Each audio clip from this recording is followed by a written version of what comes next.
唔知大家有冇呢個情況？人大咗，就算係啲真心好嘅動漫電影，都好難咁容易接受新嘅嘢，嚟嚟去去都係玩翻一啲以前中意嘅角色同埋遊戲。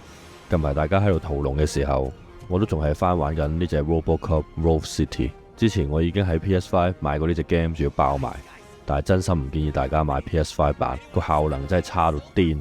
呢排見到 Steam 特價，我竟然又買多次電腦版，成個遊戲有滿滿嘅80年代味道。要控制住鐵甲威龍，聽住嗰啲沉重嘅腳步聲，拎出佢嘅 Auto Knife 轟落人哋嗰度。我次次玩都要帶住個立體聲 headphone 開到最撚大聲，入 game 一槍打到啲匪徒斷手斷腳，一 Q 轟到個屎都飆，全力支持警方嚴正執法，真係好爽，簡直係紓壓神器。當然成個遊戲唔係就係咁嘅，仲有好多電影細節。今次你真係可以行晒成個警局，知道電影入邊嘅格局佈置同埋每一樣細節到底係點樣。對80年代嘅電影迷嚟講，真係一個福音。你仲可以喺街嗰度抄牌，捉人哋亂掉垃圾，喺法理同埋人情之間做出選擇，仲有人勝過好多真正嘅警察添。想試下手持武力以大欺小嘅感覺到底係點？記得買呢隻 game。